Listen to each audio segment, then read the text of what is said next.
Life cycle of ameloblast. Ameloblast की life cycle 6 phases में divided है। Morphogenic, organizing, formative, maturative, protective, desmolytic. अब ये 6 फेजेस भी डिवाइडेड है 3 फेजेस में, जिनको कहते हैं प्री सिक्रीटरी, सिक्रीटरी और पोस्ट सिक्रीटरी। इसमें जो प्री सिक्रीटरी फेजेस होते हैं उसमें आता है हमारा मॉर्फोजेनिक, ऑर्गेनाइजिंग। उसके बाद सिक्रीटरी में आता है हमारा फॉर्मेटिव। पोस्ट सिक्रीटरी में आता है हमारा मैच्योरेटिव, प्रोटेक्टिव, डेस्मोलिटिक। तो फर्स्ट हम लोग स्टार्ट करेंगे मॉर्फोजेनिक।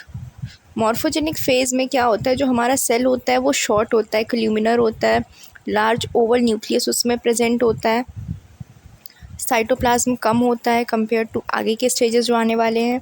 ऑर्गेनल्स जो होते हैं वो भी कम होते हैं। अब ऑर्गेनल्स इसमें कौन कौन से होते हैं, माइटोकॉन्ड्रिया, सेंट्रियोल, गोल्गी अपैरेटस, जिनके बारे में हम लोग जिनमें चेंजेस आएंगे आगे। तो ये 3 बहुत इंपॉर्टेंट ऑर्गेनल्स हैं।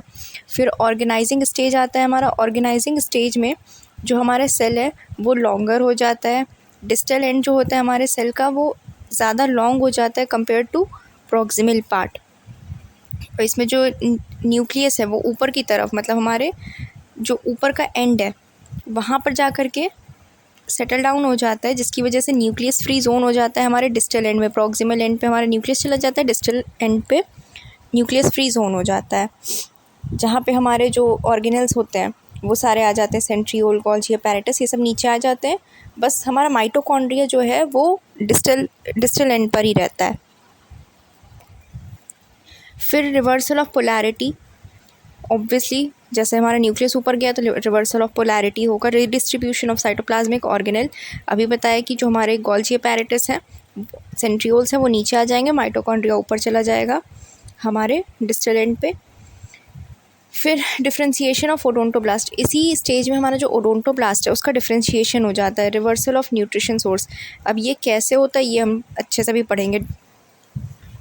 जो अभी सामने पिक्चर है, इस पिक्चर में हमारा एडवांस्ड बेल स्टेज दिखाया गया है। एडवांस्ड बेल स्टेज में हम लोग को जो स्टेजेस, जो लेयर्स दिख रहे हैं उसमें अच्छे से देखिए तो रेड कलर का जो है वो हमारा डेंटिन है, उसके ऊपर हल्का सा पर्पल कलर का जो है वो हमारा इनामल है। अब होता क्या है, जो हमारे अमीलोब्लास्ट सेल्स हैं वो इनामल फॉर्म करते हैं, पर अमीलोब्लास्ट सेल्स का जो न्यूट्रिशन का सप्लाई है वो हमारे डेंटल पैपिला से आता है। अगर बीच में से ये जो इनामल और डेंटिन का लेयर है इसको हम लोग हटा दें तो हमारा जो डेंटल पैपिला और जो हमारे अमीलोब्लास्ट सेल्स हैं वो एक दूसरे के कांटेक्ट में होंगे। तो जो हमारे डेंटल पैपिला के ब्लड वेसल होते हैं वो हमारे अमीलोब्लास्ट को न्यूट्रिशन सप्लाई करते थे। लेकिन अब क्या हो गया, यहाँ पे हमारे जो ओडोंटोब्लास्ट हैं वो डिफ्रेंशिएट हो गए। तो जो ओडोंटोब्लास्ट हैं वो जब डिफ्रेंशिएट हो जाएंगे तो वहाँ पर हमारा डेंटिन का फॉर्मेशन स्टार्ट हो जाएगा। डेंटिन का जैसे ही फर्स्ट लेयर बनेगा वैसे ही जो हमारे डेंटल पैपिला और अमीलोब्लास्ट के बीच में बॉन्ड था वो टूट जाएगा, न्यूट्रिशन सप्लाई वहीं पर कट ऑफ हो जाएगा। फ्लो चार्ट के उसमें भी अच्छे से बताया हुआ है। यहाँ पर जो अमीलोब्लास्ट है वो हमारे इनामल फॉर्मिंग सेल है। अमीलोब्लास्ट और डेंटल पैपिला के ब्लड वेसल के बीच में एक बॉन्ड है, ये दोनों दोस्त हैं सपोज कर लेते हैं, और इन दोनों के बीच में बहुत अच्छी दोस्ती है। लेकिन इन दोनों दोस्त के बीच में आ जाता है एक तीसरा पर्सन, ओडोंटोब्लास्ट। अभी ओडोंटोब्लास्ट इन दोनों के बीच में आ गया है तो यहाँ पे वो खड़ा करेगा एक दीवार जो है हमारी डेंटिन। अब जब डेंटिन बनने लग जाएगा तो जो हमारे जो दो दोस्त हैं अमीलोब्लास्ट और डेंटल पैपिला के ब्लड वेसल्स, इनके बीच में आ जाएगा दरार, मतलब दोस्ती ख़त्म हो जाएगी इनकी। वही चीज़ यहाँ पे एक्सप्लेन की गई है। फिर आता है हमारा सिक्रीटरी फेज़ का फॉर्मेटिव फेज़। फॉर्मेटिव फेज़ जो होता है, इस फेज़ में हमारा जो सिक्रीशन है, जो हमारा मैट्रिक्स का फॉर्मेशन है वो स्टार्ट हो जाता है। जैसे ही डेंटिन का फर्स्ट लेयर ले डाउन होता है, जो हमारा पिछले स्टेज में ही हो रहा था, वो जैसे ही ले डाउन होता है हमारा फर्स्ट लेयर, वैसे ये फेज़ स्टार्ट हो जाता है। अब इसमें क्या होता है, जो हमारा सेल है उसमें जो उसका प्रॉक्सिमल एंड है वहाँ पर रफल्ड एरिया बनने लग जाता है। जो उसका बॉर्डर है, जो बेसमेंट मेम्ब्रेन है, वो रफल्ड हो जाता है, वहाँ पे टोम्स प्रोसेस बनने लगता है, जैसे पिक्चर में दिख रहा है। टोम्स प्रोसेस पर एक अलग से वीडियो बना देंगे हम। तो टोम्स प्रोसेस बनने लगता है। अब ये टोम प्रोसेस होता है, इसके लिए हमारा जो डेंटिन है, टोम्स प्रोसेस ही हमारा जो मैट्रिक्स का डिपोजिशन है वो कराता है, लेकिन यहाँ पे जब तक डेंटिन का प्रेजेंस नहीं होगा तब तक हमारा टोम्स प्रोसेस कुछ नहीं कर सकता। तो जैसे ही डेंटिन फॉर्म होगा वैसे ही हमारा टोम्स प्रोसेस बनेगा। टोम्स प्रोसेस बनेगा तो वो सबसे पहले हमारे ऑर्गेनिक मैट्रिक्स का डिपोजिशन कराएगा। इसी स्टेज में हमारा रॉड इंटर रॉड फॉर्मेशन होता है। सेल के अंदर जो चेंजेस आते हैं वो होते हैं, पहला सेल के ऑर्गेनाइजेशन में चेंज आएगा, मतलब सेल का ऑर्गेनाइजेशन जो हमारा सेल है वो अब उसमें नीचे हमारा टोम्स प्रोसेस बनने लग जाएगा। फिर number of cytoplasmic organelles inclusions, इनमें भी चेंज आएगा। जो हमारे ऑर्गेनल्स हैं, जो माइटोकॉन्ड्रिया थे वो बढ़ जाएंगे, जो एंडोप्लाज्मिक रेटिकुलम है वो बढ़ जाएंगे, गोल्जी अपैरेटस बढ़ जाएगा, इनमें चेंजेस आएगा। अब इस फेज़ में हमारा ऑर्गेनिक मैट्रिक्स का डिपोजिशन हो रहा था। ऑर्गेनिक मैट्रिक्स मतलब हमारे जो प्रोटीन्स होते हैं जैसे टफ्टिलिन, इनामिलिन्स, ये सब हम लोग एमिलोजेनेसिस में पढ़ेंगे डिटेल में। तो अब इसमें क्या होता है, ये रॉड और इंटर रॉड दोनों का फॉर्मेशन कराता है। जो रॉड होता है हमारा वो हमारे टोम्स प्रोसेस के डिस्टल एंड से बनता है और ये हमारे इंटर रॉड के पहले बनता है। इंटर रॉड जो होता है वो हमारा फॉर्म होता है प्रॉक्सिमल एंड पे, प्रॉक्सिमल एंड से हमारे टोम्स प्रोसेस के, और हमारे रॉड के पहले फॉर्म होता है। फिर आता है हमारा नेक्स्ट स्टेज, मैच्योरेटिव स्टेज। मैच्योरेटिव स्टेज में जो हमारा ऑलरेडी डिपॉजिटेड मैट्रिक्स है उसका मैच्योरेशन होगा। मैच्योरेशन कैसे होगा, अब जो हमारा इनामिल है इसके बारे में हम लोग जानते हैं कि सबसे ज़्यादा हार्ड लेयर है। हार्ड लेयर क्यों है, क्योंकि इसमें इनऑर्गेनिक कंटेंट ज़्यादा है। तो अब ये कब स्टार्ट होता है, जब हमारा इनामिल का पूरा थिकनेस इंसाइजल और ऑक्लूजल एरिया का बन चुका होता है, ये वहीं से स्टार्ट होता है। इस स्टेज में जो हमारे सर्वाइकल पार्ट, जो क्राउन है, उसका इंसाइजल या फिर ऑक्लूजल एरिया का जो इनामिल है वो बन चुका है, लेकिन अभी जो हमारा सर्वाइकल है, जो सर्वाइकल रीजन है, मतलब जो हमारे टूथ का नीचे का रीजन है जो जिंजाइवा पे आता है, उस जगह का भी इनामिल नहीं बना होता है इस स्टेज में। तो अब वो यहाँ से बनना स्टार्ट होता है। अब इस स्टेज में क्या क्या होता है, अमीलोब्लास्ट जो होते हैं वो अपनी लेंथ को रिड्यूस कर लेते हैं और अटैच हो जाते हैं इनामिल मैट्रिक्स के साथ।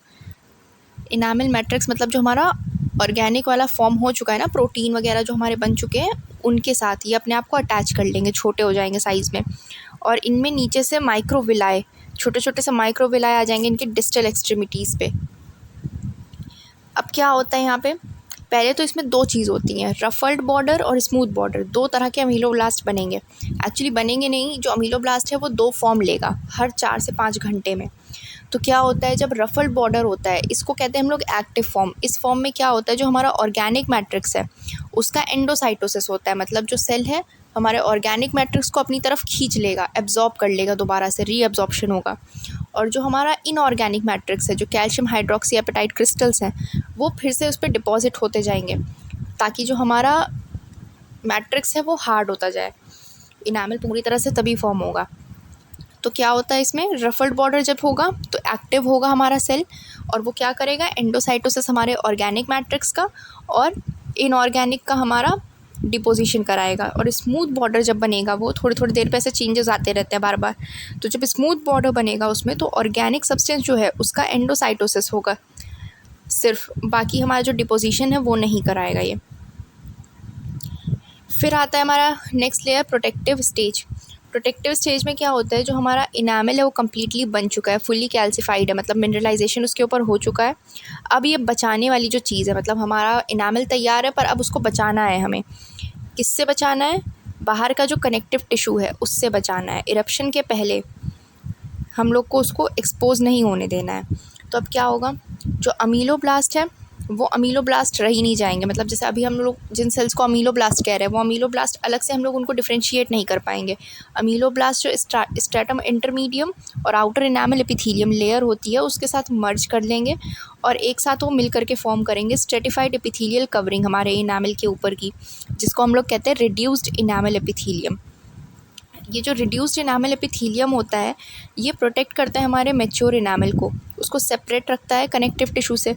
मतलब जब टूथ इरप्शन हो रहा होता है उस टाइम पे ही हमारे कनेक्टिव टिश्यू से कांटेक्ट में आता है हमारा टीथ, उस समय भी एक्चुअली कांटेक्ट में नहीं आता है रिड्यूस्ड इनामिल एपिथेलियम की हेल्प से, वो डायरेक्ट ऊपर हमारे ओरल एपिथेलियम से कांटेक्ट में आता है।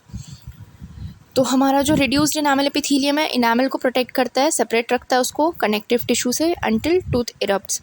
अगर कनेक्टिव टिश्यू कांटेक्ट में आ जाता है हमारे इनामिल के तो क्या होता है, एनोमलीज़ डेवलप हो जाती हैं। एनोमलीज़ में क्या होगा, हमारा जो इनामल है वो रीअब्जॉर्ब हो जाएगा, मतलब हमारा जो इनामल है वो वीक होगा अगर रीअब्जॉर्प्शन हो जाता है, या फिर वो हमारे सीमेंटम का जो लेयर है वो उसके ऊपर आकर के लग जाएगा। जो हम लोगों ने ओवरलैपिंग जंक्शन पढ़े हुए हैं तो उसी में वो सीमेंटम का लेयर है वो आकर हमारे इनामल के ऊपर चढ़ जाएगा, ये चीज़ होता है। फिर आता है लास्ट स्टेज हमारा डेस्मोलिटिक स्टेज। डेस्मोलिटिक स्टेज में क्या होता है, अब यहाँ पे हमारे टूथ का इरप्शन होगा हमारे इनामल के फॉर्मेशन के बाद। इसमें क्या होता है, जो रिड्यूस्ड इनामल एपिथेलियम है वो प्रोलिफरेट करता है। प्रोलिफरेट करेगा मतलब सेल्स बढ़ेंगे तो वो इंड्यूस करता है एट्रोफी हमारे आसपास के कनेक्टिव टिश्यू की, मतलब उसके आसपास जो कनेक्टिव टिश्यू है उसका एट्रोफी कराएगा, उसके सेल्स को श्रिंक कर देगा ताकि वहाँ पे एरिया खाली हो, क्योंकि हम लोग को अपने इनामल को कनेक्टिव टिश्यू के कांटेक्ट में नहीं लाना है, नहीं तो एनोमलीज हो जाएंगी। तो क्या होगा, अब यहाँ पर जो ओरल एपिथेलियम है उससे वो सेपरेट कर देगा, मतलब जो हमारा कनेक्टिव टिश्यू इसके ऊपर की लेयर होती है ओरल एपिथेलियम, ओरल एपिथेलियम से ही हमारा टीथ बाहर आता है। तो अब ये क्या करेगा, जो हमारा रिड्यूस्ड इनामल एपिथेलियम है ये कनेक्टिव टिश्यू को एट्रोफी कराएगा, उसको अलग कर देगा ओरल एपिथेलियम से। फिर हमारा जो, अब ऑब्वियस ही बात है, बीच का कनेक्टिव टिश्यू हट जाएगा तो जो हमारा रिड्यूस्ड इनामल एपिथेलियम है वो ओरल एपिथेलियम जो हमारा ऊपर प्रेजेंट है उसके कांटेक्ट में आ जाएगा। अगर बीच का लेयर हटाएंगे तो ऊपर के और नीचे के दोनों लेयर एक दूसरे के पास आ जाएंगे ना, तो भाई उनका फ्यूजन होगा। अब उनका फ्यूजन होगा तो हमारा जो एपिथेलियल सेल्स हैं वो एंजाइम को रिलीज़ करेंगे, मतलब जो हमारे दोनों एपिथेलिया फ्यूज़ हो गए अब उनमें एंजाइम्स होते हैं कुछ, वो रिलीज़ होंगे, एंजाइम्स रिलीज़ होंगे तो जो कनेक्टिव टिश्यू आसपास अभी भी प्रेजेंट है उसके जो फाइबर्स हैं उसका डिस्मोलिसिस होगा, ये जो एंजाइम्स है जाकर उसको खा जाएंगे, उसको डिस्ट्रॉय कर देंगे और यहीं पे हमारा जो टूथ है वो इरप्ट हो जाएगा, बाहर आएगा हमारे एपिथेलियम से।